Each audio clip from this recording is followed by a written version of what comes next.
హైదరాబాద్లో మందకృష్ణ మాదిగ ఫిబ్రవరి 7న తలపెట్టిన లక్షల డప్పులు వేల గొంతుకలు సాంస్కృతిక మహాసంగ్రామానికి మాదిగ దండోరా సమాయత్తమవుతోంది. గోదావరికని ప్రెస్ క్లబ్లో మాదిగ దండోరా ఆధ్వర్యంలో ఆదివారం ఏర్పాటు చేసిన మీడియా సమావేశంలో మాజీ ఎమ్మెల్సీ కాశీపేట లింగయ్య, ఎంఆర్పీఎస్ నాయకులు రేణుకుంట్ల సాగర్ మాట్లాడుతూ ఎస్సీ వర్గీకరణ ద్వారానే మాదిగ ఉపకులాలకు న్యాయం జరుగుతుందని, న్యాయమైన డిమాండ్ను ప్రభుత్వం నెరవేర్చాలని మందకృష్ణ మాదిగ తలపెట్టిన లక్షల డప్పులు వేల గొంతుకలు మహాసంగ్రామానికి ఈ ప్రాంతం నుండి వేలాదిగా తరలి రావాలని పిలుపునిచ్చారు.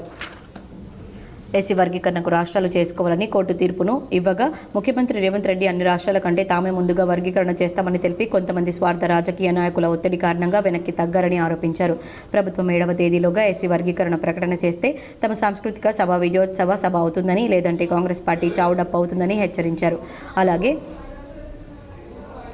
కార్యక్రమానికి తరలి వెళ్లడానికి మాజీ ఎమ్మెల్యే కాశీపేట లింగయ్య 1000 డప్పులు 10 బస్సులను ఏర్పాటు చేయడం జరిగిందని, అందుకు కృతజ్ఞతలు తెలిపారు. ఎవరైనా మిగిలిన వారు ఉంటే తమ స్వంత ఖర్చులతో తరలి రావాలని కోరారు. అనంతరం 1,00,000 డప్పులు 1000 గొంతుకలు కార్యక్రమ పోస్టర్ను ఆవిష్కరించారు. రేపు జరగబోయే ఏబిసిడి వర్గీకరణ సాంస్కృతిక ఉద్యమం ఫిబ్రవరి 7వ తారీఖు హైదరాబాద్న మందకృష్ణ మాదిగ గారు చేపట్టిన ఈ ఉద్యమానికి మనం అందరం కూడా ఇంటికొక మనిషి, ఇంటికొక దప్పు, ఎవరి బువ్వ వాళ్ళే పట్టుకొని బస్సులు మనం 10 మాత్రం మాట్లాడినాం. కానీ వేలాది మందిగా తరలేందుకు అవకాశాలు కనబడుతున్నాయి. నాకు మీరు దయచేసి మీకు మీరే ఏర్పాట్లు చేసుకొని ఈ కార్యక్రమాన్ని జయప్రదం చేయాలని కోరుకుంటున్నాను. సెలవు తీసుకుంటున్నాను. 30 సంవత్సరాల షెడ్యూల్ కులాల రిజర్వేషన్ల వర్గీకరణ కోసం మందకృష్ణ మాదిగ గారి నేతృత్వంలో అనేక పోరాటాలు జరిగిన విషయం మనందరికీ కూడా తెలుసు. 30 సంవత్సరాల అనంతరం పోయిన సంవత్సరం ఆగస్టు 1వ తేదీ నాడు సుప్రీంకోర్టు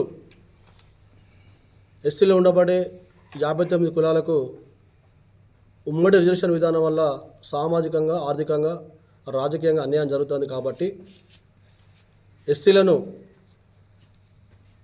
ఏబిసిడీలుగా గ్రూపులుగా విభజించేటువంటి అధికారం రాష్ట్ర ప్రభుత్వానికి ఉందని చెప్పేసి స్పష్టం చేయడం జరిగింది.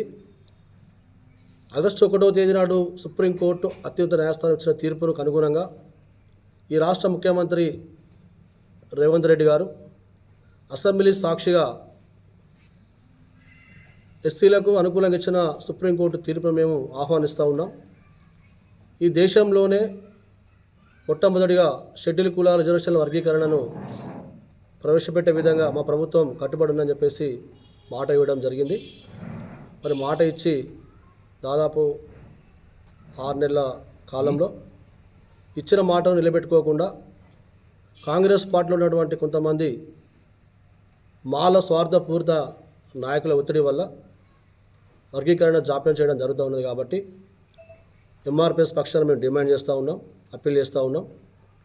మీరు అసెంబ్లీ సాక్షి ఇచ్చినటువంటి మాట కట్టుబడి షెడ్యూల్ కులాల రిజర్వేషన్ వర్గీకరణకు మీరు చట్టబద్ధ కల్పించే విధంగా మీరు చర్యలు చేపట్టాలని చెప్పేసి కూడా ఈ సందర్భంగా మేము డిమాండ్ చేస్తూ ఫిబ్రవరి 7వ తేదీలోపు మాట నిలబెట్టుకుంటే మా సాంస్కృతిక కార్యక్రమం మీకు విజయోత్సవంగా మారుతుంది.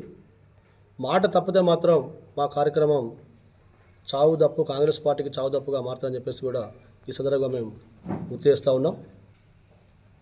లక్షల దప్పులు వేల గొంతుల కార్యక్రమాన్ని విజయవంతం చేయడం కోసం ఈ రామగుండం మాజీ ఎమ్మెల్యే గారు, మా పెద్దన్న కాశీపేట లింగన్న గారు జాతి ఆకాంక్షకు అనుగుణంగా ఒక 1000 దప్పులను కూడా మాకు ఇవ్వడం జరిగింది. అంతేకాకుండా రేపు జరగబోయే హైదరాబాద్ కార్యక్రమాన్ని విజయవంతం చేసుకోవడం కోసం తాను ఒక 10 బస్సులను కూడా ఇక్కడ నుంచి మాదిగ జాతి కార్యకర్తలు తరలించడానికి అన్నగారు ముందుకొచ్చారు. కాబట్టి అన్నగారికి ఎంఆర్పిఎస్ పక్షాన, జాతి పక్షాన, మా పక్షాన ప్రత్యేకంగా మేము ధన్యవాదాలు తెలియజేస్తూ ఈ మీడియా సమావేశంలో మాదిగ దండోరా నాయకులు పాముకుంట్ల భాస్కర్, కోటగిరి పాపయ్య, వడ్డేపల్లి శంకర్, కల్వల సంజీవ్, వర్లపల్లి రవి, మంతని సంపత్, మైస రాజేష్, కొప్పుల మల్లేష్ తదితరులు పాల్గొన్నారు.